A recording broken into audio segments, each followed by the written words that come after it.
Hello everyone, welcome back obviously to the road to EGX. It should be exciting as we finally made our way through to the grand final. Indeed, and it's against I don't know and against Team IDM. So it's going to be very interesting to see how this plays out. As we saw, Sudo very effective on the Genji, and I believe it was Rank Namoja very effective on his Genji. So we may see them come head to head and see who becomes top dog of the Genji on each team. It's true, there's going to be a lot of Genji warfare coming out.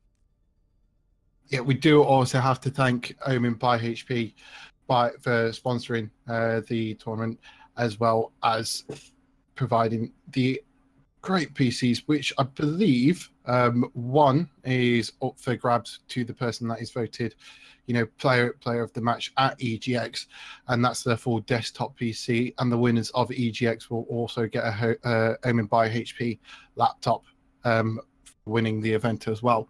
Very thank you, very much a big thanks to them. And I believe we are just moving on to the map bans with IDM Esports banning Numbani straight away.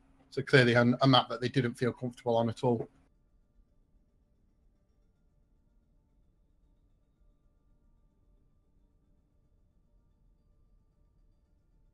That it was going to be a bit more favourable to, I don't know, that could be maybe the best way to describe it. But Volskaya, so both teams have now had the opportunity to see each other as well, how they play. Mm-hmm. So maybe more tactics are going to come now into this pick and ban phase. Definitely. And we see both 2 CP maps getting banned straight away, which can only leave Nepal and Ilios next to see if they make it through, which we do suspect they will. Yeah, so, oh, and Li Shang, sorry. So, all 2 points have gone. So both teams definitely not agreeing on the 2 points. So you're gonna get at least one King of the Hill. Yeah, are you happy about that 2 rounds? I'm very happy. We finally get a Koth map, which is going to be absolutely chaotic, and it's going to be great.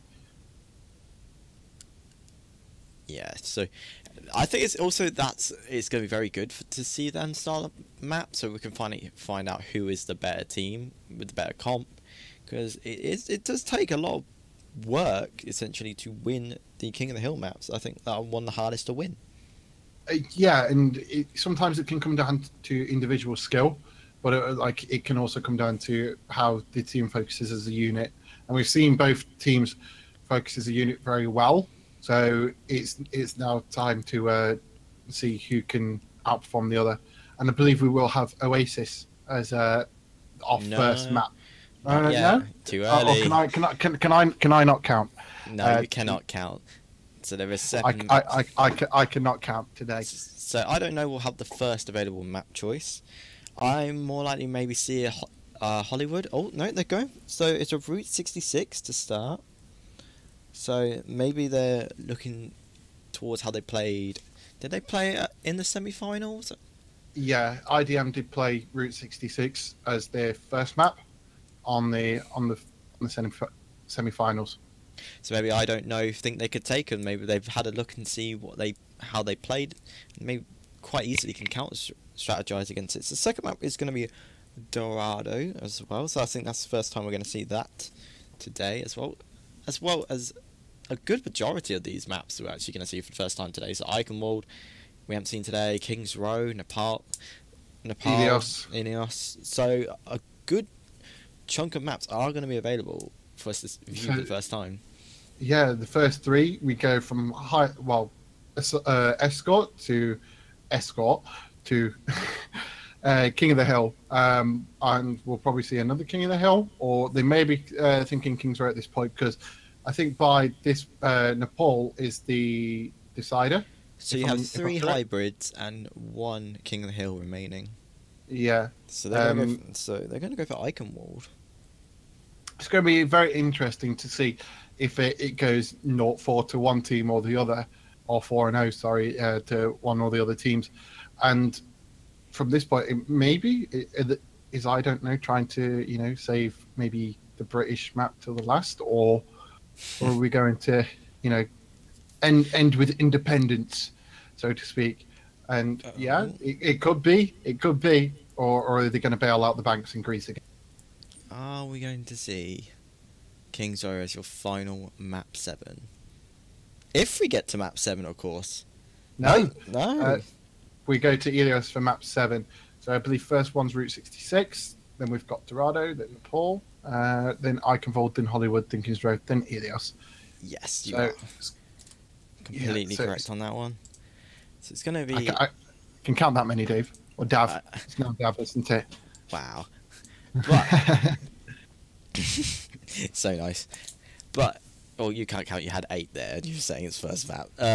Anyway, so we know how both these teams work. So you got Sudal and Shu playing very well. So you've got the Genji. You got Dub Freak, who's been an amazing Roadhog. Oh wow. So predictions, guys. I don't think it's going to be a 4-0. I think I'm going to go with, I don't know, but I think maybe a 4-2. I think this could be stretched quite a bit. We're not saying it's going to go all the way. I think it could have chance to go all the way. It could potentially, but it depends when we get to maybe Nepal, when we see the King of the Hill and see how favoured up each side is on that map and that style of gameplay. Yeah, I mean, our first two are escort, so it doesn't really...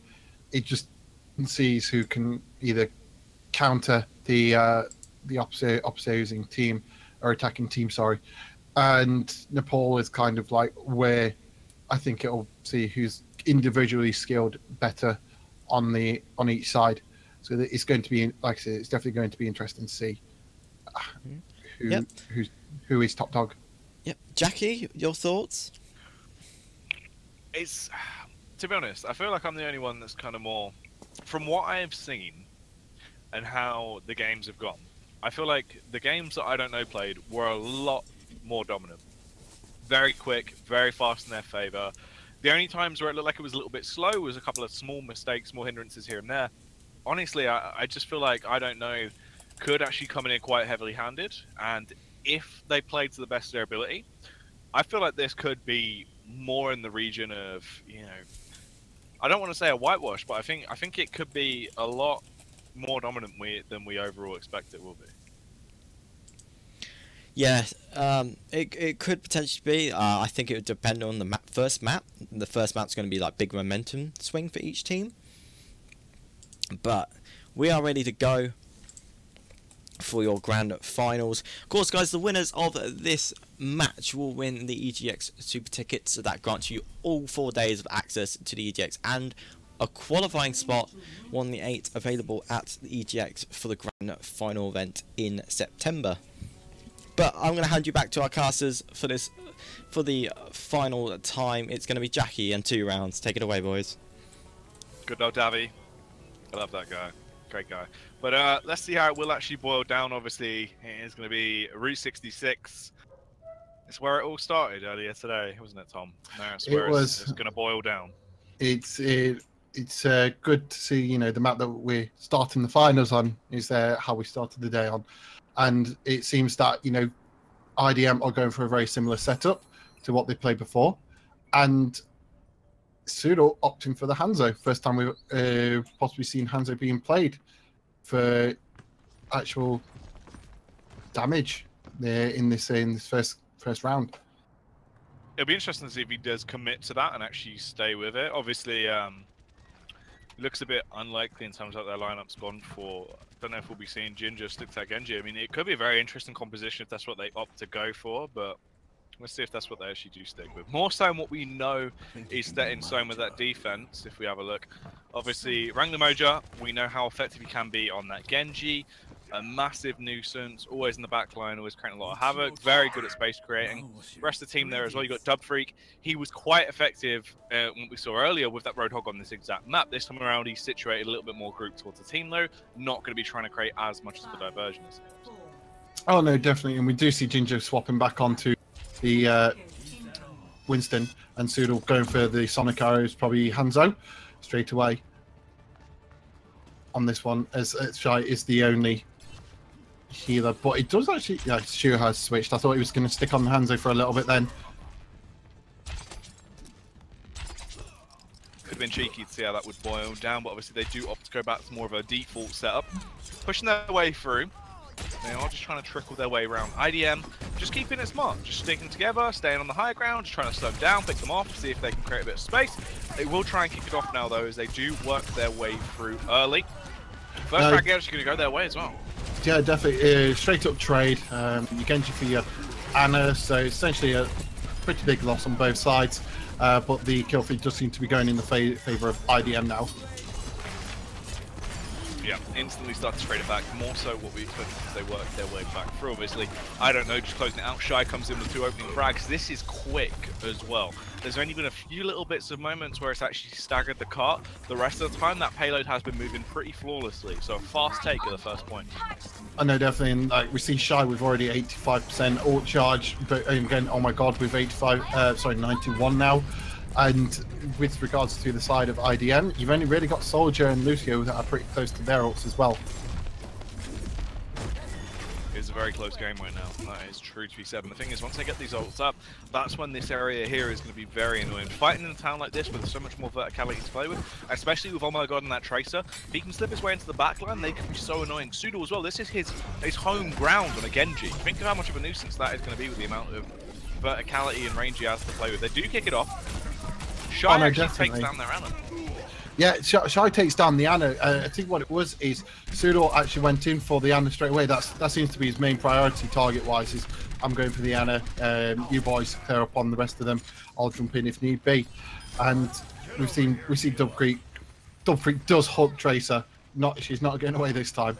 And now we see ult advantage pretty much going in the side of IDM Esports. They've been patient. They've bought their time, and now they've got the ults to play with. It's a lot better as well. They weren't trying to, overcompensate, fight when they were at a disadvantage. They played to their strengths now, and they're in a good position to actually try and hold them back. The amount of ults they have, they should really be able to delay for quite some time at this point if they go for a full fight.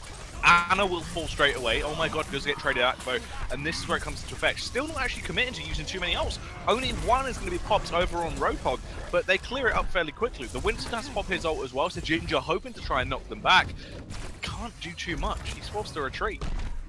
Yeah, and we just, like you says, one ult being used on the side of IDM, that being Dub Freak's whole hog, and that's enough just to essentially push. I don't know, all the way back into spawn, although not getting the clean staggers as what they were getting at the start against Team Descend. Take their way back through there for another fight now as they work their way in. Rack and the Mojo will kick it off. There's another frag going his way as well, as expected. Sudal, though, trying to prove he is the better Genji, but unfortunately that is short-lived as he gets taken down by KMXD. KMXD a second frag and as well. Ginger just being toyed with as he's left on his lonesome. Eventually will be put to sleep. And this is a good defense so far. IDM, we saw them, defending this area very, very well earlier on in the day, and it seems like that's still being translated here again. Yeah, they seem to just command the high ground and make, I don't know, come to them. They don't always initiate the fight, and they're looking for those flankers to try and poke away, which aren't really doing much at the moment. If someone's in trouble, then they'll just go over and jump on. You'll see that KMXD will jump onto them to try and get off that damage as well. Push comes back through now though, they're going to try and fight their way in. The ult will be popped, so KMXD just beating everyone around him, knocking them miles away from the cart, really slowing them down here as well. As Rank the Mojo is going to be just firing out those shurikens, trying to ward them back, and it actually looks very effective. I mean, Ginger has broken away and found Den, but he's not doing too much with that. And Den actually gets away as well, so essentially nothing is achieved. Yeah, and it's, like I said, it's just seen every time that they, essentially resets, they always take the high ground first and are waiting for, I don't know, to make the first move essentially. And we do see Ragnamoja with his ult, 2 ults on the side of IDM, with not really anyone close to their ults apart from Shy on the side of, I don't know. The ults will be coming out once again though. Rack the Mojo is going to pop the Dragon Blade. 2 kills already going his way. Make that a third as he finds a fragger over on Sudo as well.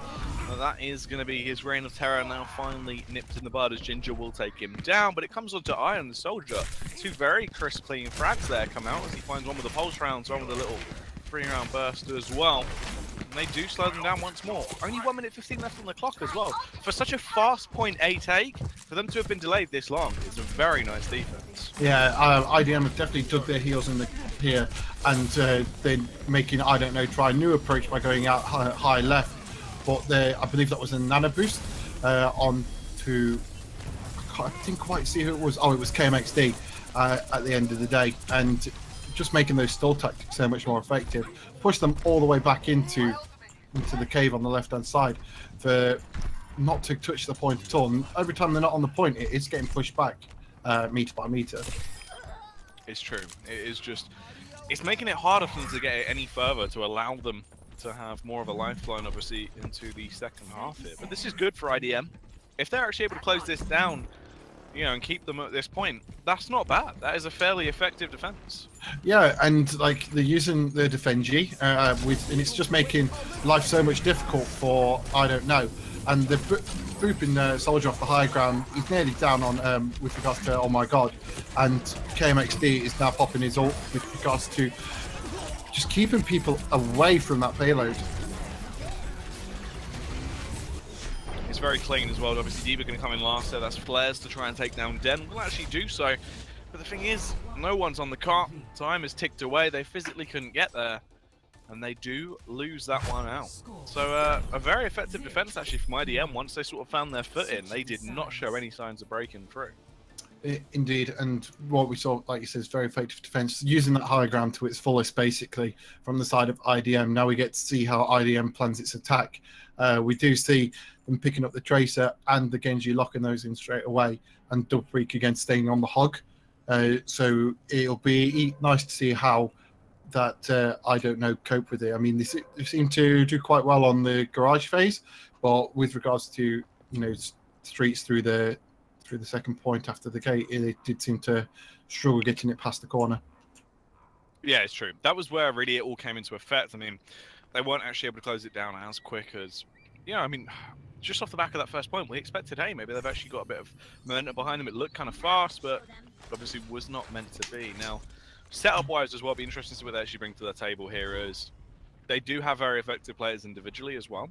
That's sort of more so one of their strengths, is we know how effective they can be on a one-to-one basis. They might not have, say, the most brilliant teamwork. They looked very good in terms of teamwork, but if it's not as up to par, it needs to be more so on those individual battles. So that's where we're going to have to see players like Oh My God and Soodle really step up and start to make opens. Indeed, and like they're going on the side of IDM, they're going pretty much similar setup as what we saw at the start of the day. Ginger stay, and with regards to I don't know, Ginger staying on the Winston. So it's pretty much trying to work. I think it's working around Ginger on the Winston and Soodle on the Genji. They seem pretty much the picks that they're most comfortable on. Oh yeah, I mean, when you look at it sort of more classically as well from what we've seen, that's where they've really been hitting those big damage numbers. That's where they've been really pulling out all the stops on those characters. So I'm not surprised to see they've more so committed to that. Let's see how this one will boil down as well. Can IDM try and close this out quickly, or will this be a very good defense coming out? I mean, I don't know. I'm going to have to pull out a huge defense to stop them from losing this first map, as it will kick off. KMXD kicks it off massively. It takes down Shu. Flares does retaliate as they lose their healer as well. They're taking down Soodle. That's where I think things are going to start to go south. We've got so much DPS potential there with him being eliminated from this fight, but Ginger makes it better. Removes Den once again as they work their way back in. KMXD will trade it out though, the Battle of the Primates, as they work their way in. And this is close so far. A stalemate though, as the payload hasn't moved much. Definitely, I think it was a beautiful grenade from what was ML7 at the time, as he chucked that grenade perfectly up there, so none of them could heal, none of them could get the heals from Shy or Shoot, and it just made Tracer and the job of, I believe it was, Ragnamoja at the time, just picking up those kills so much more easier. You can see that quality of life effect there coming into play. Obviously, Shu now, he's going to work his way in. Does actually get a frag on the board there. The Lucio causing a little bit of havoc as they push them back very far as they have to wait for this respawn as well. So, nicely done. Just chipping away, but not overcompensating, which is smart. They need to pick their battles here, as they've already blocked the payload quite deep. Yeah, it's like you said, the payload is quite deep, and all they've got to think in mind is as long as we deny them getting through this main gate within 2 minutes, then we've won this first map. It's going to be very hard, though. Even though it's easy to say, as they are trying to fight this way through. Oh my god, we'll find the kill over on towards Dub 3 because he does rip him down with a visor. Ginger as well takes out Moja. Zoodle finally starts to do some work, more so of what we expected from him. And they stopped that push very quickly. But there's still 2 ults to play with. ML7 is going to have his ult in a matter of seconds now as well. Den isn't that far off, about, you know, sort of more so towards 50% mark, hitting at 70% now. So they will have a lot of sustain to play with soon. That's where the fight's going to be really important, because if you look at the ults over on the other side, I don't know, don't have anything too fantastic to write home about. Yeah, I think at the point, if ML7 does ult, it's down to Shy to use his Ana Grenade just to deny any healing coming through from ML7's Transcendence, and allow Zoodle just to go in with his Dragon Blade. But I think he did get shut down while trying to use Dragon Blade. You can see a lot of kills going on either side right now. The thing is that they do start to take the lead more so on the side of IDM as they pick them off. Shy going down as well, just leaving a couple of measly stragglers. Flares does try and set off the Diva ultimate to draw them back. Sure, it buys them time, but no actually kills coming out. There's the Transcendence finally being popped from ML7 as the kills start to flood in. Effective amount of support being displayed, but now it has trickled down. They should get the kill onto him quite quickly. The Winston ult comes out as well, so he's pounding, beating his chest as he knocks them miles away from that payload. 55 seconds left now on the clock as well. If they can win this fight, it is going to be hard for the side of IDM to actually try and take this one back through as they keep on going. Zoodle as well, back to his normal form now. This is what we need to see. Exactly, and like we still see, oh my god, with Visor and Tracer coming up on the side of IDM with Pulse Bomb pretty soon. So looking probably to get that key pick on Shy or Shu just before they can. Shy is closest to his ult, so that may be their main priority at the moment. And they have only got 30 seconds to play with, so this could be the last team fight for IDM. Yeah, it looks like this will be the final push, to be honest with you. I mean, 20 seconds left on the clock. The respawn time is just not going to complement if they do lose this fight. They will get the first pick, though. They take down, oh my god, and this is very heavy. They need to try and win this. 2 picks go their way. 3 now as well, as the Dragon Blade has come out, so Shu's been removed. Ginger starts to beat his chest, starts to try and push them back, hoping to ward them off if he can. Zoodle, another one going to go his way as well. He's committed to the Dragon Blade players. He had to, and this is good. 1 second left on the clock. It has boiled down. They can kill this Ana. They just have to try and chip their way through. There won't be any sustain left. Winston Co are still there. It's just a matter of time if they can actually try and take down. Here's a Ginger goes huge as well. 2 big kills come out as he can just try and swat them away as well. Tracer is just trying to be annoying as possible. Genji also comes over to essentially have the same role. Surely they should be able to try and pick this one up here.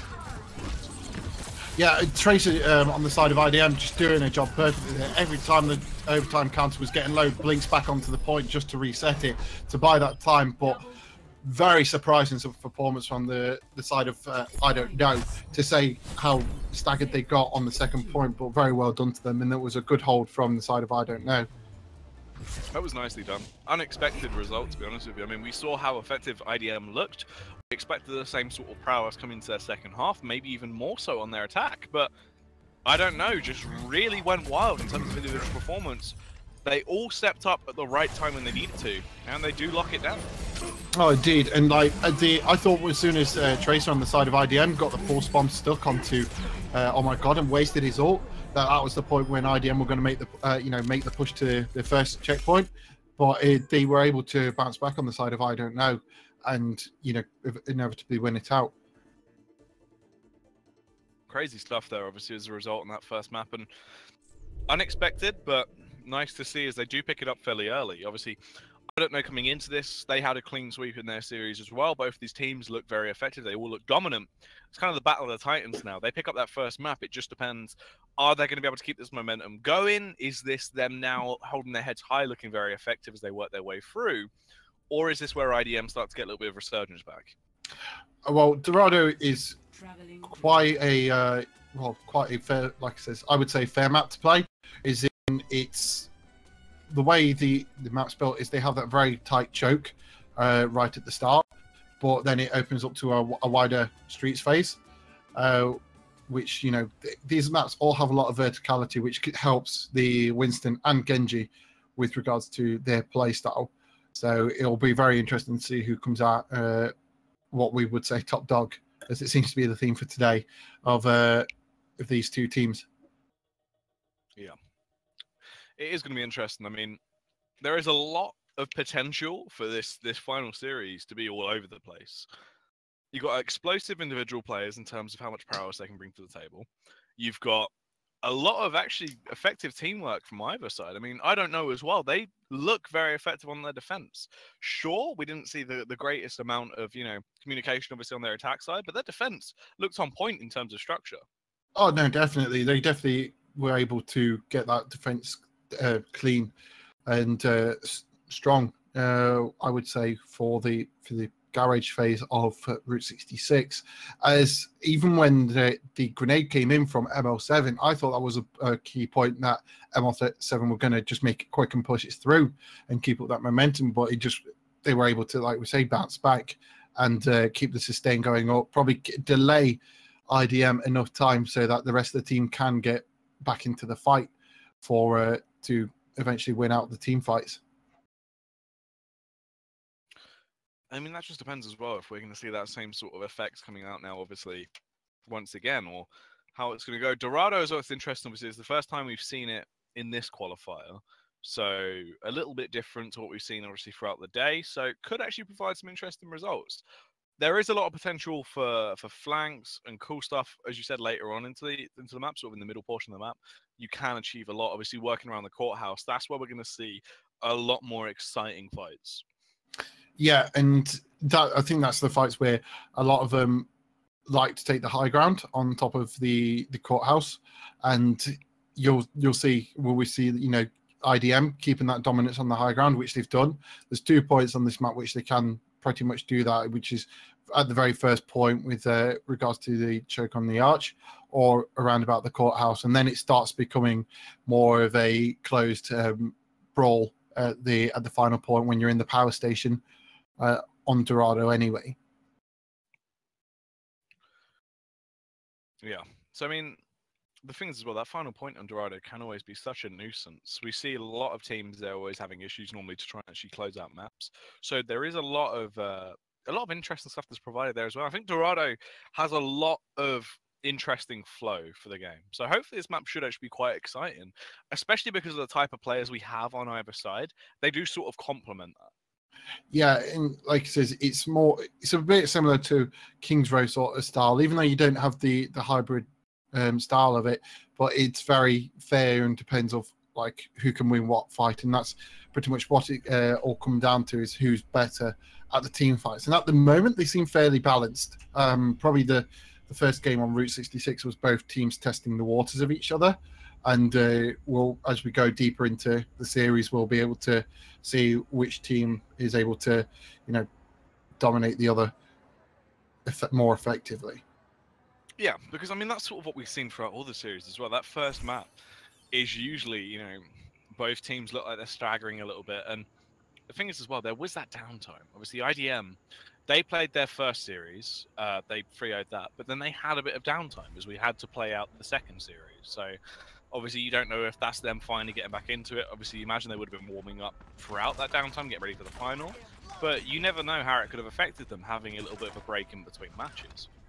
Yeah, and we do see on the side of IDM, because they will be attacking first, in the fact that IDM are now going for the Pharah Mercy combo, and we'll probably see Den change over to either Lucio or Zen to help out on the support side. With the side of I don't know, they seem to be keeping it fairly similar to what the setup was on Route 66, so we'll be able to quickly see how the pharmacy combat plays out for IDM. Things as well, look, they've got so much height advantage here as well because they're up there early in the high ground. This Pharah is going to try and be the counter too. That Winston leaps up as well, so they're smart. They're aware of the positional play, and they're going to try and deal with that. Genji takes the fight to Pharah, though, instantly removes her from the equation. That is absolutely fabulous to try and kick it off as they make their push for as well. Sudol, another frag goes his way. He takes down Dub Freak of all the opposing members as well. They're shy to sleep dart on towards KMXD, and he actually takes him down as well off the back of that. This is an outrageous way to kick it off. I know, and it seems like with regards to I don't know, they definitely know how to abuse the high ground in this, actually forcing the Pharah to go along the ground and become a ground walker, which I'm sure she's not pleased with. Yeah, I mean, it kind of takes away, you know, the one advantage that freaky little element of Fire is the fact she can get into that advantage point. Now they can't really play to that style. Obviously, Mercy having to hold quite far back as well because they both know they can be picked off quite easily. The Winston is doing his job very well. He's supposed to just harass. Oh god. Harassing, get in, get out, gets healed by the Ana, and essentially he's doing the job of harassing both the Mercy and the Pharah, although does get shut down by the Tracer on the side of IDM. Yeah, exactly. My voice hadn't failed me there. That's what I was going for. But yeah, I mean, that's the thing. He's doing his role very well. The only unfortunate factor is now they have been drawn back. They did lose out the manpower in that fight. And this is actually a lot of pushing they're going to get done before they can try and get back to contest this. Yeah, and like they've gotten past the first, which would normally be one of the hardest points on the map, the choke just under the arch. They've now made it past that essentially checkpoint, so to speak, and it's now just down to the target focus from both teams, who can kill who quicker. Although we do see a 3-man res coming out from ML7 to keep up the sustained team fight. That's huge as well. Really big res. Perfect timing. Comes up to get 3 of those players back in the fight. Unfortunately, the only thing is they're getting picked off just as quick as they've been resurrected. ML7 goes down as well now. And Dent. That's all of their potential healing factor eliminated alongside their manpower. They're also staggering because you can see Winston's only just gone down, so their timing isn't going to be that great. Sure, they do lose Ginger, and Tracer actually gets away. So that's not the worst case scenario, but still good to see. No, but it's like it's allowing the side of I don't know to regain that high ground advantage, and actually possibly getting a massive stagger now on the side of Dove Freak. Flares will be able to take him down, though unfortunately he isn't going to be able to do too much as they have staggered him. He's going to take ages before he gets back in the fight to aid his teammates. Looking like Winston should be one of the next members to fall as well, but not before he takes down, oh my god, Flares will be the one to trade him in the end. You can see that Tracer just causing havoc right now, running around the close range angles, trying to do some damage, actually harassing them very, very well. You can see the distraction. He's been keeping 2 members on their toes the entire time. Shoya will eventually be able to put him down. Dub Freak gets back into the fight, though does remove Ginger. The tanks are just trading at this point. Yeah, I think what it was is Dove Freak was trying to hide out of the way in the marketplace, but they knew where he was, and just you know, like their team had already engaged at that point, and there was a 10-second stagger from that for Dove Freak, so it already made their side of I don't know a 6v5. Dub Freak, we're talking about him back in action as well, does remove Sudo, and that is a great frag. The only thing is, oh my god, has Tactical Visor, and he also gets a triple kill off the back of it. Great play coming out from him, and that's sort of what we needed to see. A 4th frag as well, he gets the quad kill to take down ML7, and this is good. 16 seconds left on the clock.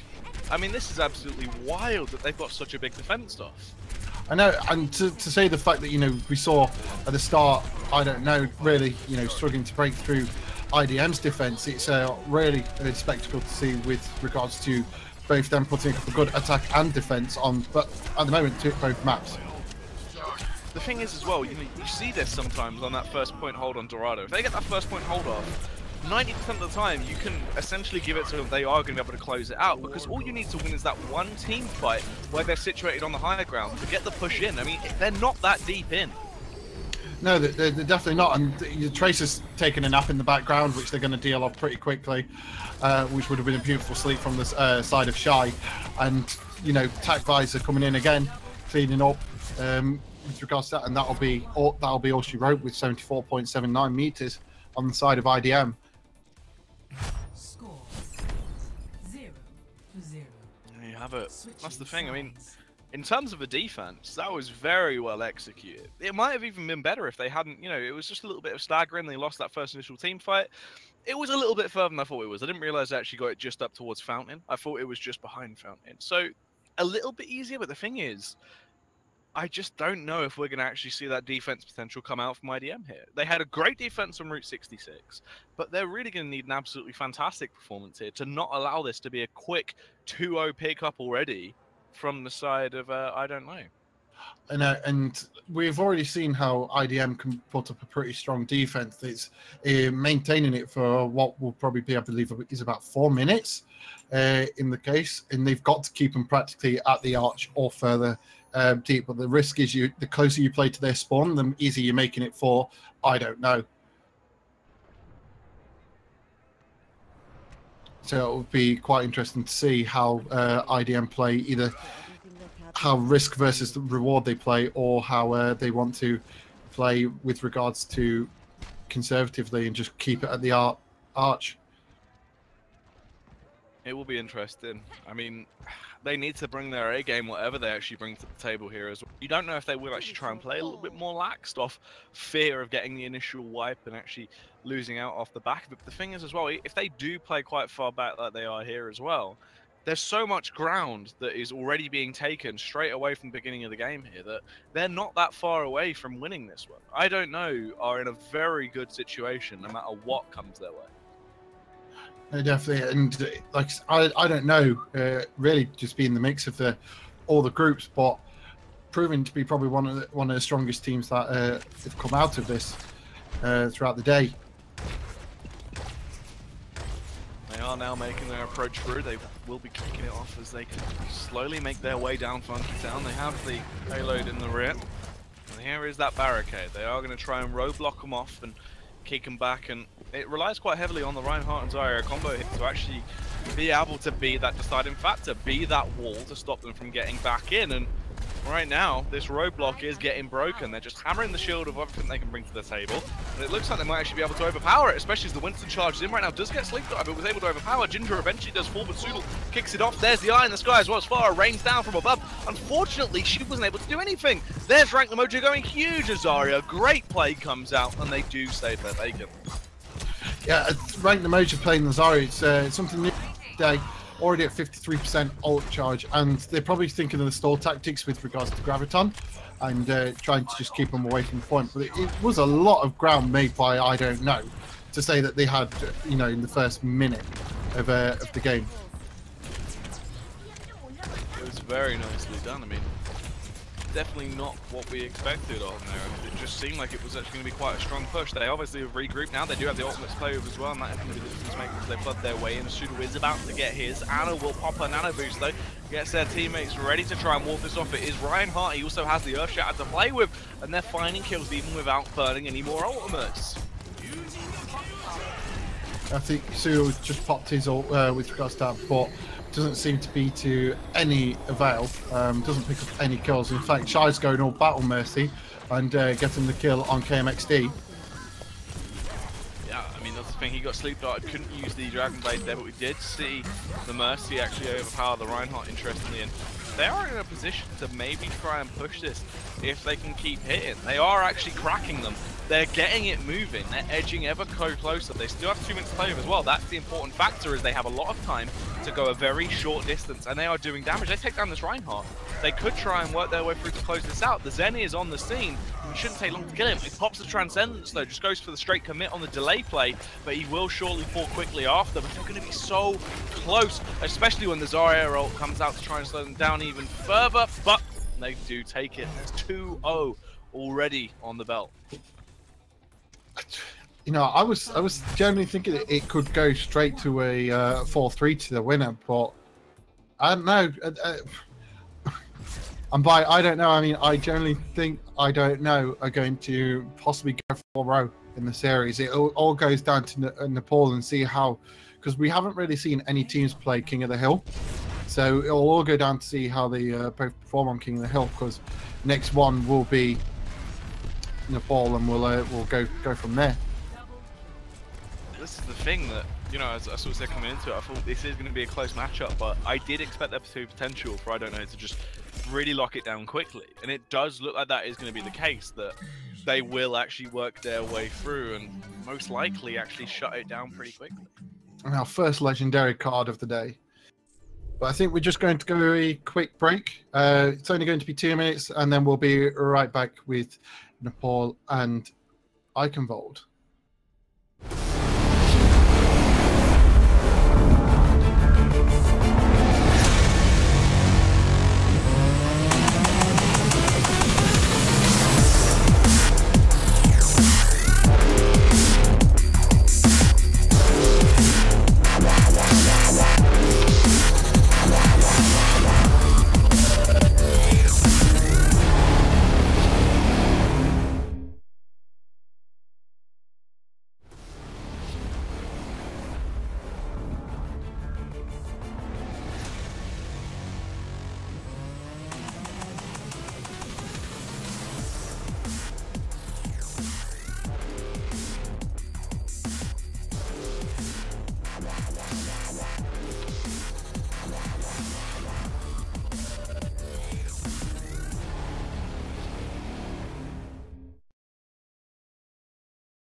gaming doesn't have to be like this.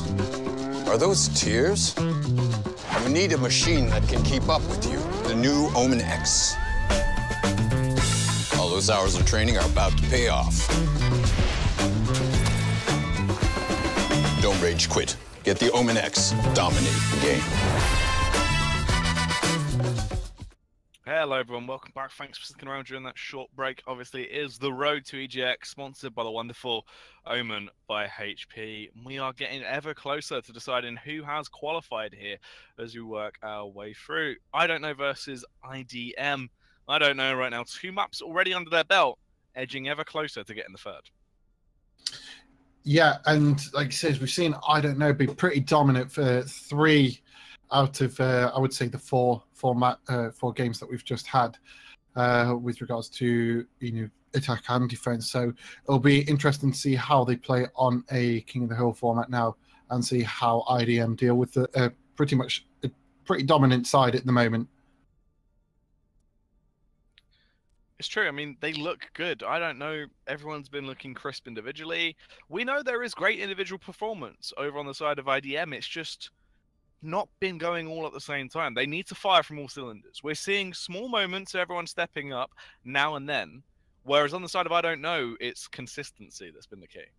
Yeah, everyone on I don't know seems to be on their point, on their game, 100%. Like he says, all cylinders firing. And from what we've seen from IDM, it just seems to be like, one person will do something great and then it's not followed up on. So it'll be, like I says, King of the Hill is probably where it changes now, because it's slightly different. They all have to maintain the point and win out individual team fights, and it's more of a one-on-one basis. We'll be able to see how well IDM handle that. King of the Hill as well is very good to, sort of show how good players that are individually talented can play. So this is where we're going to see a lot of that coming down more so to sort of their individual strengths, because you can do so much damage. Especially, I'd like to see sort of more so your Reapers and stuff like that coming out, because they can be so effective on King of the Hill. There's just raw amount of face damage they can deal up against tank units and stuff like that can be so great. Well, we've only rarely seen like one tank unit come out to the side of I don't know, and that's Ginger on the Winston. Yeah. So it's going to be interesting to see if maybe they just go. Some teams may even go quad DPS on King of the Hill if they're feeling particularly brave. So it could be either Shy or Shu may switch to a DPS just to make things a little quicker for them. But it is depends on how brave, how much liquid courage you've had for the day. But IDM pretty much seem to be sticking to 2-2-2 and go on from there. I mean, there is definitely a lot of potential for some exciting stuff though. Either way, can't way through. I mean, just looking at it as well in terms of the map, Nepal, I'd say it's one of the better King of the Hill maps, obviously, in my opinion. I think just in terms of theming as well, it's a very nice map to look at, and the way it's set up is quite nice. I think it's very balanced, very good to play, and you can really get sort of a test of a team's skill, because there isn't too much to work with. They're very simple. It's basically just a square, and a square. That's sort of the 3 areas of this map. So there is going to be a lot of close fights, is what I can sort of imagine going into this. I think there isn't going to be too many shenanigans. It really is going to be more so the talented team will win. Yeah, and like I said, at the moment, it just seems to be that I don't know's talent is just outshining IDM's. But maybe IDM in the quick break that we've had have gathered their thoughts, snapped themselves out of whatever tilt mode they may have been in, and ready to take the game to I don't know. Well, the thing is, though, as well, you never know. You do have some teams that are absolutely wild at King of the Hill maps, and you also have teams that just outright are terrible at them. I remember, obviously, I know it's quite a dated reference now, but ages ago, back when I was doing, I was working on the E-League finals for Overwatch Open, and Dignitas there could not win a single game in King of the Hill. If King of the Hill made its way through, that would straight out be a 3-0. And I knew this every time when we saw them play, and it's that sort of vibe that you can get. You do have teams that outright either struggle or absolutely shine in King of the Hill environments. Yeah, and with the way and the style that I'm playing, Ginger Ginger looking like he's opting for the Ryan this time. I understand the Orisa, especially on Sanctum. She is absolutely brilliant on Sanctum, and we see on the side pretty similar setups. Both going for Orisa, but IDM going for the triple tank setup by the looks of things. But I just on this one map alone, I completely vouch for Orisa. She can just get so much value just from her alternate fire with the orb and pulling people down into the pit. Yeah, there is. I mean, that's the thing. You know, in terms of that ability, it's kind of like a little mini Zarya. You know, the Graviton Surge little play. So it can be quite annoying. You know, she definitely could sort of shake things up a little bit. Very effective at being a nuisance, especially in tight areas, as you said, like on here.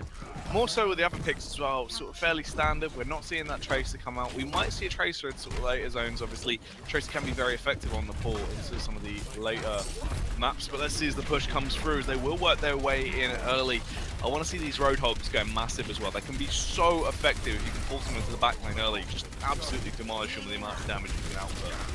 Yeah, and at the moment both teams are going how many shots? I think Rankman Mojo just get the cheeky orb onto Flares there, and they still continue in the team fight, but pretty similar teams. I think this is the first fight where we've not actually seen a Genji play for the match. That is cheeky. That's what we wanted to see actually coming out as well. So very effective use of it there. Shows how effective it can be. They've now slipped their way on towards the site. They have got control. Tickling their way up. Sure, it's going slow, but they already gained control straight away. So 11% now claimed from. They are trying to contest, but the boot comes out. See you later, Reinhardt, as he gets completely blown off the edge. That is fabulous, to say the least. They're looking so strong right now. Yeah, and it's like you were saying earlier, possibly, you know, King of the Hill is just maps that IDM are particularly strong on, and I don't know, being a mix may not be able to work with them as effectively as what IDM can, but we do see the ult advantage going in the form of IDM at this moment in time. That's the thing, they are very unique maps, you know, it's more of that sort of brawl Twitch shooter style. You need to be very effective in your own game, but also as playing as a unit. And right now, it just seems like in terms of how they're playing, Rank the Mojo has been the difference maker. He's just been creating so much space off the back of that off the back of the little surges that have pulled them in. So it's actually very effective. Yeah, and we do see, I don't know, just sneakily getting pulled up, but that would have probably been a beautiful moment if Ryan's Earthshatter hadn't been nerfed. You see where he chucked out his orb, it lifted everyone up and just getting ready, but they probably just waited a little bit too long to use KMXD's Earthshatter there and just probably get a full clean sweep. See now as well, he's going to be pushing his way through. We do see just an absolute rain of damage being displayed right now. This has really been Rank the Mojo that has just been tearing his way out. I mean, look at that, comes in for a massive double assist there. An awful lot of damage has been outputted for him, not only just from his raw damage, just from his left click, but just how effective he's been in terms of positioning and making it harder for the opposing force to actually get into a good position.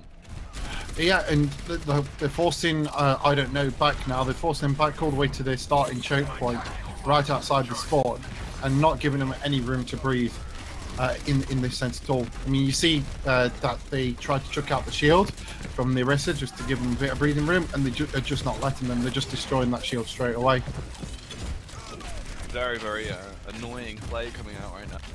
IDM, I don't know, are struggling to slip their way back on. Obviously, they have 31%, so if they retake it, it's not going to take them that long to try and clip their way back up, but it has to be soon, as they are so close on the side of IDM to getting towards that 100% mark and forcing them to have to try and play it out into OT, which is going to favour them very heavily. They do now commit fairly effectively. They are going to go all in at this point, trying to take them down.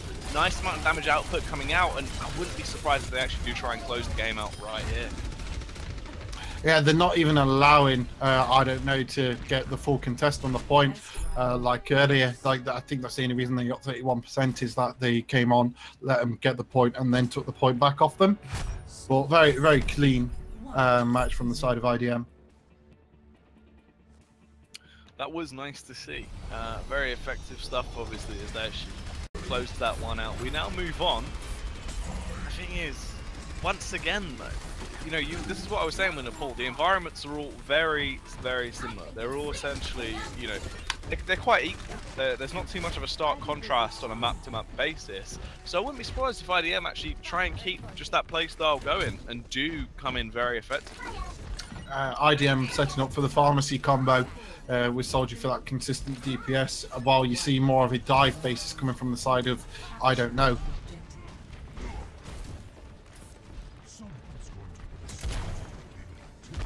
It'll be interesting to see how we actually boil down and then obviously working our way through. The fight will begin to kick off. They make their way over, trying to battle out. KMXD takes down the first man. That is going to be pseudo removed.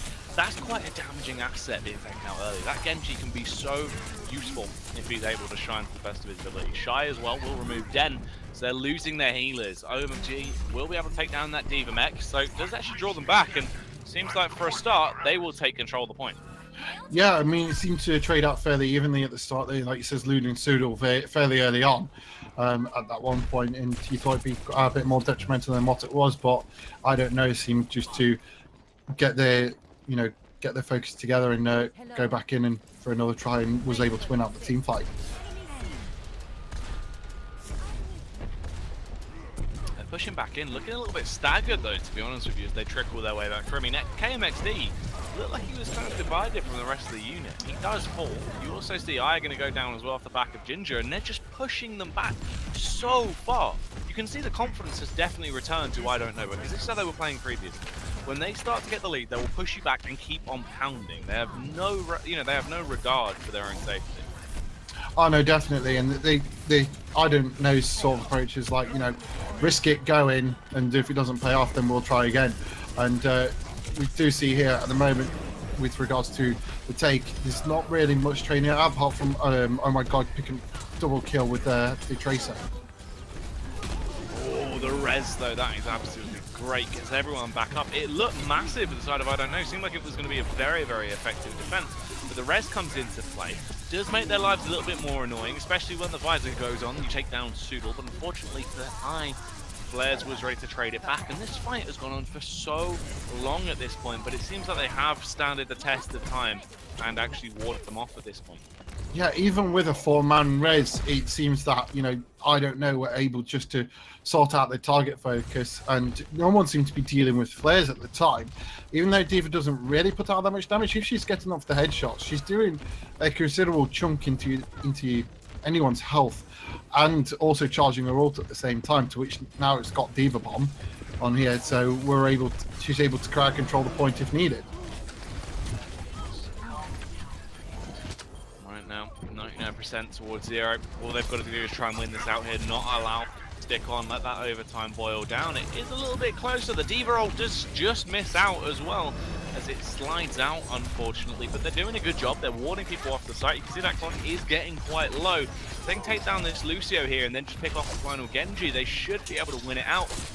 Zen is close by, but I don't know if he can get on the site in time, and unfortunately, he wasn't able to. So they do go 1-1 so far.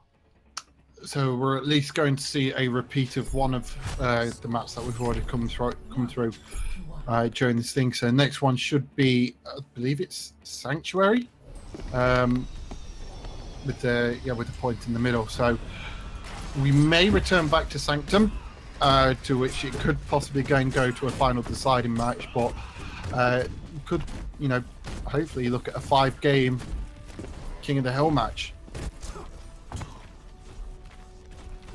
I mean, potentially so right now. It certainly looks like it's going that way. But the thing is here is obviously as well, it depends what we see come back into effect. I mean, if we see Sanctuary actually come back out, you never know how that's going to go, because we saw the effectiveness of just how much better Rank the Mojo looked throughout that entire game. So definitely could come into effect. But anyway, let's jump back into this as the fight will kick off. They're going to try and take their way through. Ginger jumps in early, but once again, Rank the Mojo actually does punish him, takes him down, knocks him straight out the side. ML7 as well will find the other frags back over on towards Stoodle, as they're hoping to do some more work. ML7, another one. This absolute fantastic play coming out from Zen right now as he batters everyone with his orbs.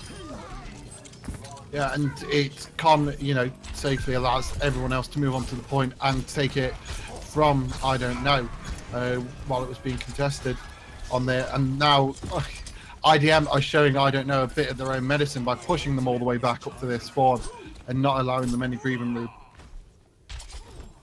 You've got to imagine that's going to frustrate them as well at this point, as they are just getting pushed back. You know, they have to delay so much longer. Look at the Tracer positioning as well here.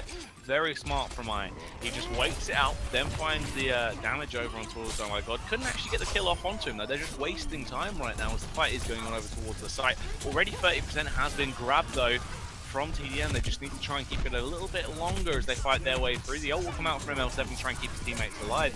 This is very effective. There's no kills going out just yet. When they do start to come out, it's Shy that's the first one to go down. So it's heavily in the favor of IDM. Yeah, and we look at it, it's just Den's holding onto his all. There was probably good communication there between Den and ML7, like, do you want me to use mine, do you want me to use yours? And Lucio, with his recent buff in the, not the patch that's just gone, but the patch before, just increasing his bullet speed, increasing his healing rate ability, just makes him a lot more deadly in King of the Hill style fights. Yeah, I mean, the thing is, well, if Lucio's played correctly, in terms of how effective his movement can be, he can be one of the most annoying characters and so effective in terms of his healing. You have to be very effective without mechanical movement. Now that back into the fight as they work their way through, obviously D.Va is going to fire her ult out, tries to do something. There's actually Snoodle though, the man you do not want to allow to get a Dragon Blade that starts tearing his way through. 2 kills will go his way. Rank the Mojo does the same though. They're going to trade very evenly until, oh my god, will start to pick it back up. Shy as well, and if Frag going to go his way, takes down Dubfreak. There's Shy to get a second of the round. They actually finally take control, but at 92% already claimed. It's already just one team fight that's needed from the side of IDM, and they've won this because one clean team sweep, and you've given the fight to IDM. So it's very cautious that you've got to play for the side of I don't know. And that's a scary factor as well, is they could very easily claim this back and lock it down. They really need to get back in there right now, respond to this, and try and lock it down. Oh my god, we'll kick it off. At least there's delay them for the meantime. You can see it's already very close for comfort. It's not looking that dominant at all, and they have actually been able to take it back here. Seems short Winston jumps on the site, but it's a 2 versus 3 fight, and I don't know if they're going to be able to do it. Oh my god, has actually arrived though, takes down the D.Va mech, which does make their lives a little bit more easier to manage. Ginger as well going to take down KMXD, and maybe, just maybe, they might actually hold on at this point, as they are showing a very effective job of, if not finding the kills, at least being able to survive and delay this retake. Yeah, and it's still being contested. Like, I don't know, doing a very good job at the moment of delaying IDM from taking the point.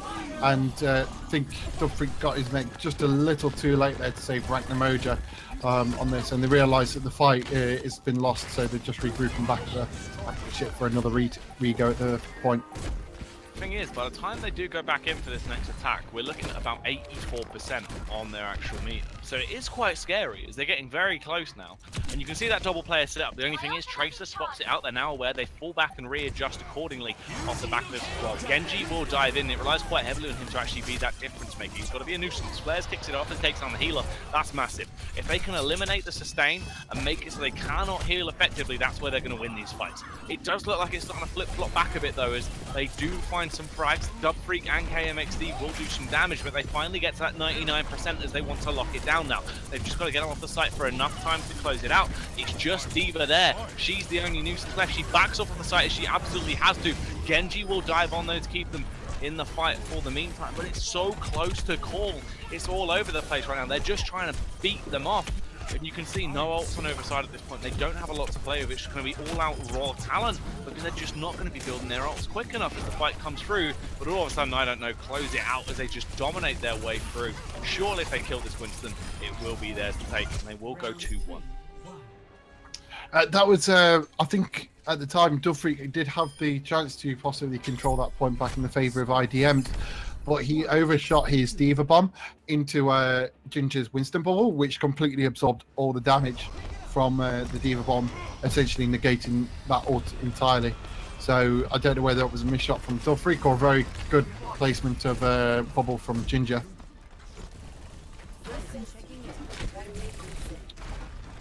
Scary stuff there. And now, here's the thing though. We're back at level playing field, and look who's out over on the side of IDM. He got ranked the Mojo on the El Clasico. We know how effective he was. I mean, he really was quite a difference maker. He was not only supporting his team massively, but also had a very effective chunk of damage. No, and he was getting the picks as well with the mini graviton, pulling them into the pit. So I think it's something I don't know, do have to be cautious of. As he just got, did a mini graviton, then pulling the Ryan away from making any progress up to through the pillars. Rank the Mojo once again kicks it off greatly there as he finds the kill on towards Ginger, just what we expected to see. A double kill comes out as well though, showing off a little bit now as he makes his approach through. They're looking very effective. Shu is also going to go down, and it's just quite scary. They just look dominant at this point as they are been able to retake this. This was the worrying factor if it did come back to this map, as we knew how powerful they are. Yeah, I think what possibly happened there is they got very hyper-aggressive on the side of I don't know, very quickly, to try and probably put as much pressure onto IDM as possible, but IDM just didn't cave in, and it allowed the fight to go in IDM's favour throughout the late line, because everyone on the side of I don't know just got split up. Fighting for sides right now, seeing if they can slip their way in. They are going to backdoor it on towards the site and try and claim it. Reinhardt will allow them to lead the charge. Graviton does come out, very annoying. You can see that Reinhardt just lifted up in the air. Just actually get behind though. Oh, that would have been great if he was able to get behind the Earthshatter, but unfortunately the Earthshatter did still pin him. They do find the kill in the end as they start to take it back, but it's still going to be Rank the Mojo and Co just picking it out very easily. It looked like it was going to be close, and then all of a sudden it gets flip-flopped. I think Rank the Mojo tried to put down his ult and it actually fell into the pit, because I was looking at the kill feed and thinking, how does an ult kill itself? But I think where Rank the Mojo, where it was, it just, when Arisa puts it down, she actually put it down off the pit, which is a bit unfortunate, but we do still see the soldier on the side of IDM with tac visor. They are pushing their way back through, trying to take this fight, hoping to get themselves in a manageable situation. I mean, right now, sure, there is a lot to play with, but honestly, it feels like IDM are just going to be able to close this one out. I just don't have any faith, and I don't know on this map.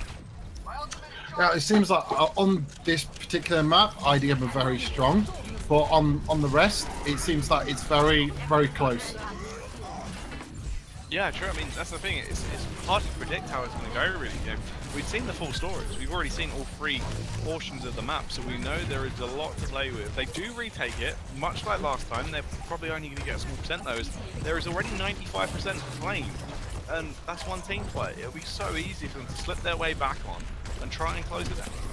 I mean, we have seen, you know, I don't know, come back from 92%, just proven in the last map, but they are in a very careful, dangerous position at this moment, to the point where they could get team wiped, and you know, all IDM have to do is move on to the point. In fact, you could have a sneaky soldier just move on to the point and start capping it at this moment. My tactical visor is charging. Yeah, just grouping up, just getting themselves ready. I mean, they're doing an effective job of actually delaying for the most part. They're keeping them pent in, you know, they're not really allowing them through. But here comes that soldier combo. They slowly try and chip the other way around, and it's that support as well.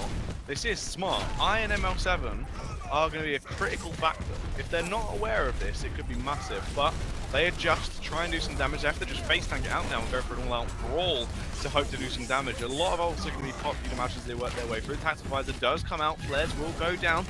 Seems to be about it for now. The fight does sort of come to a little bit of a stalemate before, oh my god, picks off two of them. A great play with Azaria. They almost gained control of the site though, right under their noses, but luckily they were able to adjust and walk them off. Yeah, I think, you know, they tried the best with the attack visor combo with nano boost, but possibly if they kept the soldier on the point and just persisted, instead of soldier going off, it may have worked out better for the side of IDM. Because again, I don't know, have gone all the way up to 90% from nothing to the point where IDM was so close at winning. It's looking good so far as they are trying to work their way back on. I mean, 99% of the ball run. It'll be crazy if they go for this reverse sweep and actually do close it out as they're doing damage. The ults are all out. They're all on show, and they are actually coming out on top. It's just freaking ML7 left, and they surely should fall. ML7's doing a great job of just staying alive and being a nuisance, though, at this point. They do try and draw them off the site so they can close it out. The other time it will close down! Oh, and they are able to grab it. So close. I was a lot closer than the first map, which did go in the favour of IDM.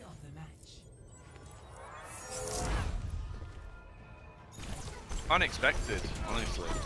I mean, from the beginning of this game, when you looked at it, especially when they went back into that same scenario, I was thinking, right, this is going to be most likely, you know, the whole hog. They're really going to have to try and bring their A game here, but it was not the case. I mean, I don't know. Now 3 maps under their belt. With especially the next map being Eichenwald. So it's scary. Yeah, I would say so. If I was IDM, you know, you got to be thinking we've got to pull something out of the bag pretty soon, boys. Otherwise, it's going to be a case of, you know, a team of very highly skilled mixers are going to walk all over you. And at the moment, Eichenwald is one of those maps where it can flex either way. Yeah. We did see it in the last qualifier with Elysium and Team Descend. And if they can pull off the dive, either team can pull off the dive and swamp over on that first point, then, you know, it's GG at that point for already, as they can already build up that momentum with regards to Eichenwald. And if you get to the last phase, being the castle, it's going to, that's the only second time where, you know, the defending team can contest, because it's very hard to contest in what Streets phase is on Eichenwald. Like one's defense favored 2 points and then offense favored with Streets. So we'll see how what IDM have got up the sleeves for the Eichenwald. As we're jumping straight into it as well. I mean, obviously Eichenwald, this is kind of the one we all spoke about. It was, you know, we didn't expect to see too much Eichenwald. We didn't know what we'd see. You know, if we did brought it up, it was kind of a heavy debate between me, you, and Dave earlier in the day. And now we finally get into it. It seems fitting, doesn't it, that the final map possibly could be Eichenwald here to close out today's final. Possibly, and it could all be decided on who caps the point one. Like, we've seen what the defense has been like for I don't know, compared to IDM, but we have seen how aggressive IDM can be, as well as how aggressive I don't know can be. So it could be, you know, it's all going down to these team fights at the end of the day, and it seems at the moment I don't know are always winning the team fights. This is interesting as well. Now, if they actually stick to this, it would be cool, because you can see they've got Oh My God and Shy with the Mercy and Farah. Now, we might see them go for the complete back door, where you trek all the way around the left-hand side of the map and then zip over. This is also backed up by the fact they have Diva and they have Suda. I'm not too sure if Winston can actually make it. I don't believe he can. You have to backdoor your way through. Do you know what I mean? Yeah, no. Yeah. I understand the one you're going through. And normally it's a case of both Farah and Mercy will go round. And then Diva and Winston will, so Ginger and Flares would normally dive over the arch to dive into team. But you see how far back IDM are holding. They're holding point, and they will not be holding as far as arched by the looks of things. So they might not be going for it as well. They are actually going for the straight out aggression. They're flying straight over. They're just going to take the fight over the wall and just beep over to try and do damage. Basically just upright face tank it as they work their way in. They are allowed to slip in. As you said, they're playing quite far back, so they're allowing for this. They're just hoping that they can defend it when they actually get into this close range combat. Now, this is where that setup has to try and pay off. They need to ward them off. Reinhardt's taking a fair bit of damage, but Dub Freak will kick off shoot immediately. That's good. Taking that healer down makes it so much harder for them to work their way in. As you know, Shy has the pocket heal at that point. It's really not going to work out as effectively. Soldier comes in as well, just tearing his way through. You're also going to see Dub Freak eventually go down off the back of Flares. So they're staying alive a little bit here. They haven't completely been picked off, but I don't imagine it's going to be long before we see Farah fall. And they're really going to have to wait and go for a complete reset. They actually are able to stay alive and just keep the push going. Interesting. Well, it seems like IDM were preparing for the pharmacy combo, because they've got Torv with the turret, they've got Soldier, they've got Anna, they've got Arissa to keep that turret, help keep that turret alive with her own 900 barrier, and you know, essentially triple tank with extra, Torb's ult, which is incredibly powerful when they all try and flood the point. And it just seems like they have gone hyper defensive for this point, and they was expecting the Pharaoh play. I mean, it was smart. It paid off. They countered it very well. Thing is, though, now in terms of ults as well, they have a lot to play with. We've already got 3 ults up. Dub Freak's close to getting his. So is Soldier. I mean, when you look at it as well, those are powerful, powerful ults. They've got the barrier protecting the turret. If that gets molten core, the amount of damage output, as you said, would be outrageous. They do have ults to play with. They have the Mercy Res. They're about to get the D roll. They just used the Rocket Barrage as well. They don't take down the turret. The turret's now been popped as well. This is where surely they should clean up the site quite effectively. Smart play from D.Va though. Going to blow it up, take it out with a D roll very quickly. Also gets a kill off the back of that as well. So that is smart stuff. No, definitely. I could see where IDM were going with it, and it's the Orisa pick was a bit odd to me, but they made it work, and Ragnar Moja here on the top still contesting the point. And you know what? To be fair to him, I think he was picking up assists with that as well. Yeah, he's been very effective. I mean, that's the thing. Torb is quite annoying as well. Obviously, in close range combat. He can actually move fairly fast, and he is quite small. So that hitbox, obviously, very annoying when he's just bouncing around on the payload, making your day harder. And the amount of damage output Torb can actually do is quite a lot. I mean, if he's hitting those headshots, I think it's the same damage as a McCree, isn't it? I believe so. He's especially deadly up to a Tracer when he does his alternative like shotgun fire. He normally one-shots a Tracer. We do see the side of IDM taking over their normal roles now. Ragnar Moja on the Genji, then on Lucio, and Dub Freak going off the hog but staying on the off-tank role as well. But in regards to ultimate advantage, you do see that in the favour of I don't know. They do have the ults, but the thing is, the higher ground right now in play, it's a very classic sort of way to try and play this out. They're actually getting drawn off as Soodle is being so annoying. He's getting away as well. Look, they're having to commit to chase to him. They're completely breaking up their line of sight on this defense, especially when the ults come out now. Ginger does get punished by the Reinhardt pin, but they're actually in good standing. If they can get a couple more kills on the board here and regroup with Ginger, they might be able to try and close this one out, edge the gap a little bit, and actually get quite far with the payload. Yeah, it's like you said, Soodle being the annoyance of doing essentially what Genji's meant to do, and disrupting the back line, bringing everyone back essentially, just gives the choke point at that first gate on Iconvolt, just gives them the time to get through that, and then gives them, either the one-man advantage or two-man advantage to which who Soodle's taken out. Now pushing their way around as well. Obviously, Shoot, he's going to be the only one on the payload. The rest of the team are just trying to keep back the opposing reinforcements for as long as possible, which they have the confidence. They know it's the smart play to go for, and they might as well, as they are just trying to ward off and thwart anyone from trying to tiptoe their way through. Yeah, and like you say, it was similar to what we saw back on Route 66, where they all pushed, 5 of them pushed up, right up to their spot, while one was on the point, just to delay them as long as possible. And it pays off massively. We can see that here as well. I mean, the proof's in the pudding. They just take everyone down. The Earth Shatter does come out in the end, but we do see 1 pin on Mercy. That's it. Not a single kill comes out. They've now got the the battering ram ready. The payload is just knocking its way through. The doors are going to be blown clean off, and they can now make their approach through in towards the site. And this is scary. They are so close to being able to close this out, but this final stretch can be very, very annoying over here on Iconvolt. Yeah, and well played to I don't know. They are essentially setting the standard here in this first round. It's like, this is what IDM are going to have to beat if they want to continue on with the series and possibly win out the series. So it's going to be very interesting how IDM fight back with this, or what they can do to fight back. Oh, Ragnar Moja, he's kicking off massively. You can see that blade just slicing its way right on in front of him. That's really a clean house at this point. Look at this. I mean, no one's on the push. No one's actually on the payload though. So there was a lot of time there for potential pushing that didn't come out, but they do draw them back at this point. That was a very, very effective defense. If we can see more of that coming out, it'd be quite beautiful.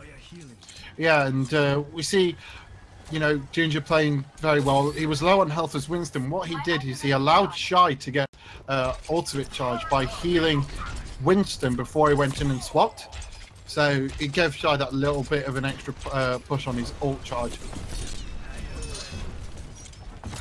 Making their way now back in, trying to take the fight once again. In terms of ult charge as well, it's Shu and Soodle that are going to have their ult ready very, very soon. Shu does pop his, give his teammates a little bit of extra armor to play with as they make their way in as the sound barrier goes up. This essentially negates the visor that was on for Soldier. Eventually he does find the kill though, and it's on Shu as well, so that's detrimental. Soodle takes him down though as he pops the Dragon Blade, working his way back through, but no one was ready for Dub Freak as the Diva will find the kill onto him. And once again, it looks like they've drawn them back. They can also toy with this Zarya. They don't have to kill her straight away, and it just creates such a big divide. Yeah, and like they've gotten the high ground now, and we have seen IDM exploit the high ground to their advantage before on defense.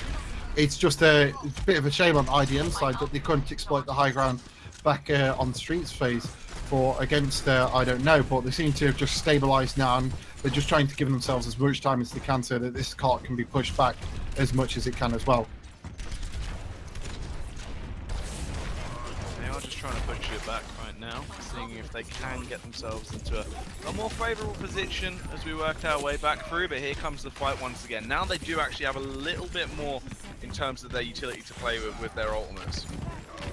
And they're fully working around. They went to go take that high ground back off them, and they've now worked their way around to where it looks more like IDM are pushing the payload, and I don't know, are defending, but you know, Reinhardt blocks the Earth Shatter and does get the pin onto Ginger. That's a lovely Diva ult as well. It looked like it actually missed, but comes out huge there off the back of that as the 2 kills come through. They're using a lot of their ults now as well because they have to commit fairly fast to this. It's overtime, so they just want to try and get as much as a push going as they can. Great Mercy ult comes out to try and get their soldiers back up in action. And it looks like essentially this is going to be where the story should end. Sure, it's still a close fight, but at this point, I just imagine it will be a matter of time before they actually boil down the OT. They are pushing it though. They're getting it quite far. Yeah, and like I said, it's just who wins out these team fights now. They've only got Reinhardt to practically deal with on the point. I mean, you have got Den, I believe, dancing around as Mercy, and Ragnamoja as Genji, but Shy's come in on the Tracer. I've seen him play Tracer before, and he is quite deadly with Tracer. They've gone solo heals now, full speed, ahead on the side of I don't know, and not giving any breathing room for IDM. This is crazy. They're so close. I mean, it looks like they might actually get it, and they have. They've been able to push it all the way through in the OT. Obviously, they had no time left to play with, but they do at least make it the entire way.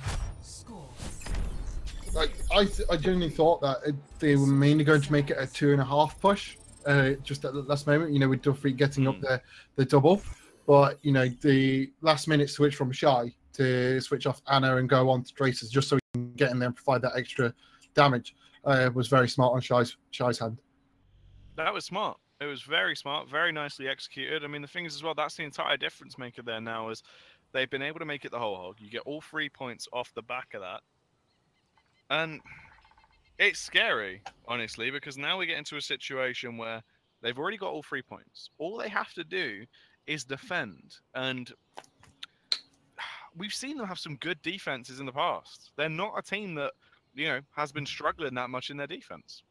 Exactly, and I think this, like I say, I said at the start, I believe it all came down to who can hold the first point better. I mean, I did like how IDM's idea with the Orisa, the Torb, and Soldier and Anna, but it looked like it only really paid off for one or two pushes. While on the side of I don't know, they've gone for a more, you know, they are expecting the Farah or a flanker as well with regards to going Torb, Soodle on the Torb. But it's going to be interesting, like I says, who holds it better.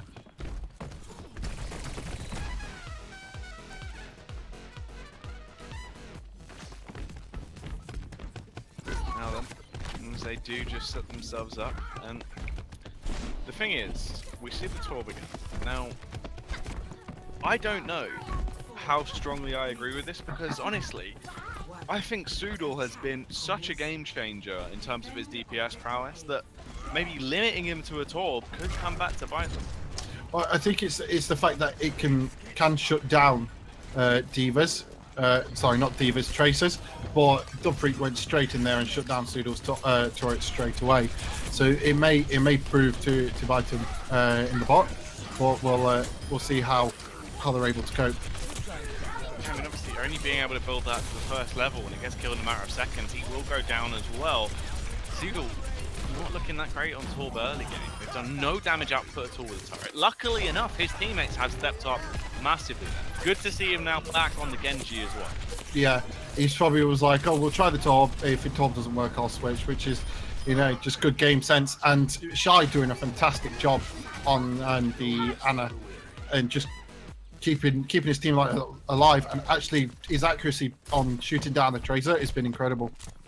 I mean, this is the thing that's quite scary as well, right? Is Sudo actually does have the potential to go for a little bit of a hero play now and then, because he knows that his teammates are going to be able to, you know, at the end of the day, survive and actually make it through. He's got so much faith in them, and I'm not surprised because they have been fabulous individually. All of them have been stepping up. Yeah, and with like I said, they're trying to prioritize Shy, but Winston dives in, gets slept by Shy, anti-naded, teammates can't come in and heal. So it's just Shy working the Ana. It's just been great. Gonna make their way through once again. Obviously, the Diva ult comes in, just stop Rachnamoja. He actually gets another kill on towards Dubfreak as he comes down. You do see the Pulse Bomb actually go off, taking down Ginger for the most part, but Sudor is there to try and clear it up. They're staying alive. This Diva is really going to be the only form of harassment they have left, but actually, in the nick of time, Shu and oh my god, make it back on the site. They are doing a great job of trickling back in and making it so hard for IDM to gain control of this side, but it looks like they realize they might have to cut their losses. They're actually going to commit into it. It looked like the Ryan and Nana were just going to hold back, but they trickle in. They're just going to try and run the risk, try and push their way back through, and they are surviving for so long. I mean, this is crazy. I think the more time that they can waste for IDM getting the first point, the better it is for them in the long run. So, you know, Shu may have popped his ult and it may have seemed bad because he only got himself, but it's all about running down that clock. They do not want IDM to get this point. It looks like, unfortunately, they may be able to get it now. They're going to leave Den just to actually claim it. He's going to start to ride it around. So obviously that payload is going to move a little bit slower, but they can fight in the meantime. That's the difference maker. And if they actually win this fight here, it could be so effective. They're going to push their way back in. They're actually taking the fight so deep as well. This is scary. Yeah, they're doing exactly to I don't know what I don't know did to IDM. Pushing them all the way back into their spawn, although they are allowing oh my god to go onto the point and contest the point now against what is just only a Lucio, completely stopping the payload. With Sudal there as well, this is very bad now. Like, they're gonna have to come back. Like, see, all 4 of them now have come back, but so much time has been wasted. That is a huge backtrack that they had to commit to. And the thing is as well, he wasn't moving the payload at any point because you had to wait for the gate to open. So that's just slowed them down by, like, you know, at least 8-10 seconds there maybe? Probably, and like, as we know in this game, it's all seconds, every second matters.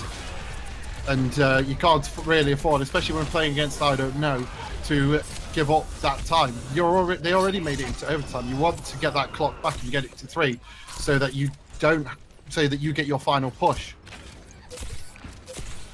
Very, very scary stuff here as they are just trying to make their way through. I mean, they're still pushing it now. They are in good form at the moment to actually try and take it through.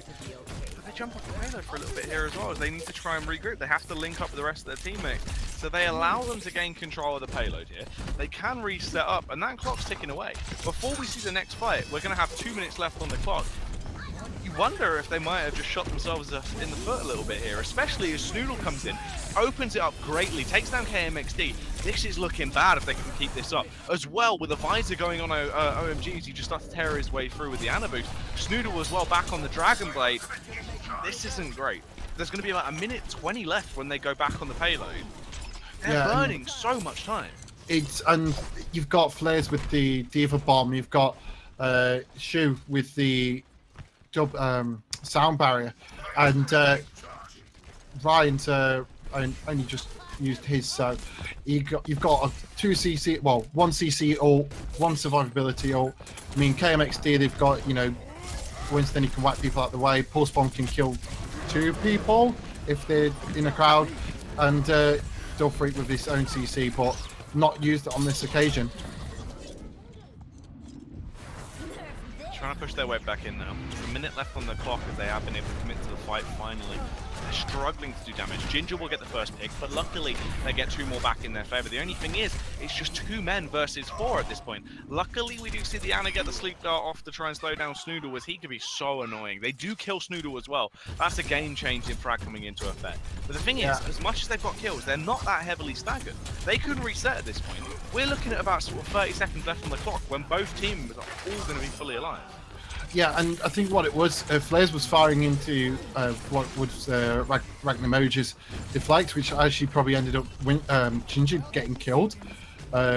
So, you know, but they are pushing back up to a point now. I believe they should cap this point. You know, there's not really... It's contested for the meantime, actually. That Genji was able to slip over. This is scary. They're really burning down that clock right now. The thing is, as you were saying, they should take this. They still have the man advantage. This is still heavily in their favor, but they're delaying this so much. It's going to be just on the nick of going into OT before they take it. Yeah, I mean, they will get like an extra minute and a half, but at this point, I believe, I don't know, had roughly regards to 2.5, maybe 3 minutes. So, like it says, running down the clock, and every second matters when you're playing in a match this intense. To where, you know, if your team's getting split apart and you can't focus the target, it's just going to be time lost and time wasted. Especially with Pseudo picking up against a double and giving him that room. You need to shut him down. You can't give him this breathing room. And look at this. Off the back of that, where they burnt him down, so they only have that additional 120 to play with. Only 50 seconds left on the clock, and they've just lost this fight. They have to reset. We're looking at, like, you know, sort of maybe 30 seconds before they're back on that payload. I don't know if they can do it. It's like, I mean, we almost thought that they could hold, I don't know, 2 points in a couple of meters. So, I mean, anything's possible. The Den has got the sound barrier, so you will initiate a team fight probably off the sound barrier. I see the sound barrier will be popped as they push their way through. They're hoping to do some damage here as they slip back in. The ultimate Reinhardt, he's trying to just tear his way through with that weapon, but unfortunately can't do too much. All the Diva explosion does is actually just force back the opposition a little bit, blows them into a less advantageous position, but there's only 8 seconds left on the clock. They need to try and push the payload. If this goes into OT, they're going to have to try and get it into the same position, or they will lose this one out, as they are just trying to stay alive. If the push comes back through, the Earth Shatter is massive. That was a great play. The thing is, it's scary. It's looking like it could definitely be closed down here.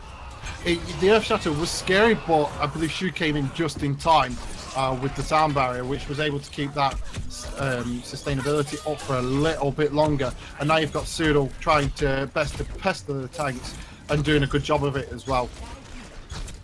Those of us at Diva, they're trying to give up these parking tickets and get that vehicle moving, but she is struggling as she does get hit, taken down. It's all on Reinhardt, can't make it to the payload. And there you have it, ladies and gentlemen. They are going to be able to take it. 4 maps on the trot. You have your finalists. They've been able to win the final. I don't know. Absolutely fantastic performance across the board here in the road to EGX by Omen by HP. Yeah, definitely well played to both teams, but I don't know, just clutching the win and, you know, pulling everything out of the bag, even though it looked pretty close at some points, especially, you know, I thought in overtime maybe it was going to go back to a last minute one, you know, they each get a minute each and go on from there, but, you know, Cyril, I believe, pestering on the point, Officer Diva didn't want to give out those parking tickets today, and we'll be seeing, I don't know, go through to the finals at EGX.